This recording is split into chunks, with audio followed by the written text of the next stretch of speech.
Good afternoon, Corona Church family. We have not had an update in a while. I have been on vacation for 3 weeks, was here this past week, and it's good to be back with you. This afternoon, we sent out an email with some important information for our church family, some of which just needs to be kept within our family. Not that it's bad, it just is private. And so if you would check your email for that information, it would be greatly appreciated.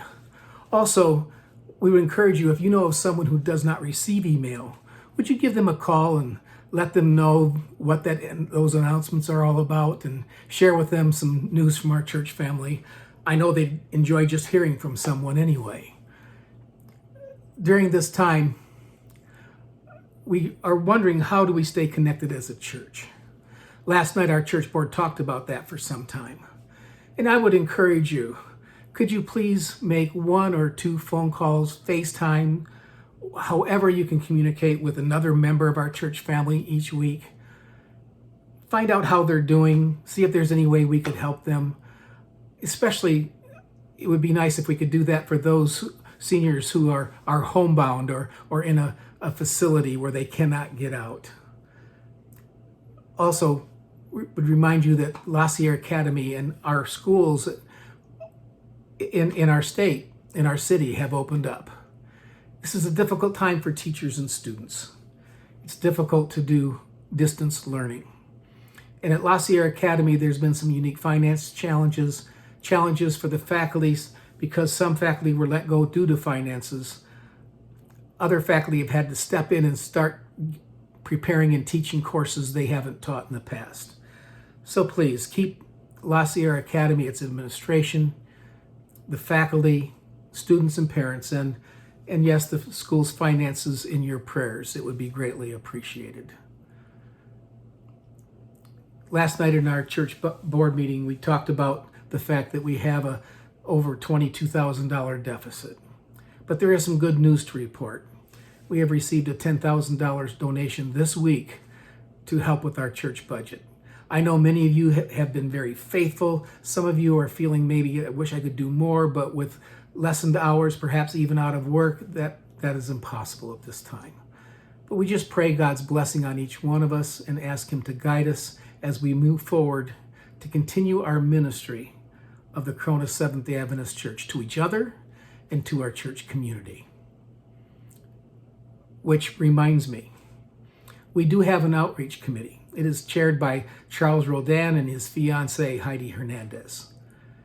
And we have began a program with something called Sermon View, which is an Adventist organization that finds interest for Bible study on the internet. And they have a Facebook page in which people respond. Since the middle of June, we have had 21 people respond asking for Bible studies. And Charles and Heidi have contacted each and every one. Not everyone has followed through with the Bible studies, but some are. And so I would ask that A, you pray for those who are studying, and B, we also need some people who are willing, because we're supposed to be getting more every single month, and they're not going to be able to continue to contact that many people every week. So if you're interested in helping with this, we will provide training. Please give them a call or give me a call and let us know how you could help with this outreach effort. Also, in the month of September, we're going to be starting up again an effort to provide hygiene kits for the Corona and for the homeless in Corona City. If you help with that, if you would like to help with that, we're going to be sending out some new information next week, because we learned something from how we did it last time, in which we can improve how we minister to the homeless in our community. So be looking for those announcements. If you have not seen the worship service online from last week, or if you weren't with us last week at the church, I have begun a series on the Holy Spirit. I was very much impressed to do so. I had some confirmation from people suggesting that I study books on the Holy Spirit. And so we began the series. Last week, the message was God's encouragement for today.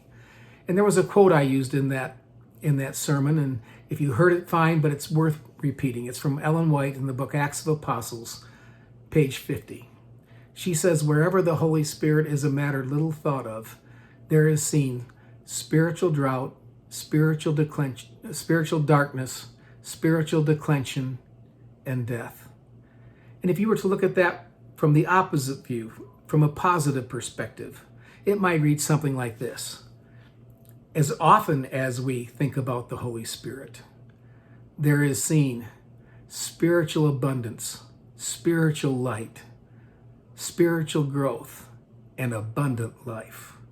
Which do you want to have? And so tomorrow and during the few weeks ahead, we will be covering the topics of the other gift, the gift of the Holy Spirit, how you can have a relationship with the Holy Spirit, why we must ask for the Holy Spirit, how you can experience being filled with the Holy Spirit, how you can be immersed in the Holy Spirit, and that you can be gifted by the Holy Spirit. I hope that you will take this time to reflect on the Holy Spirit, to learn and grow with me, because my studies so far have greatly impacted me. And I want to share what I've learned with you. And not just learned, but what I've experienced.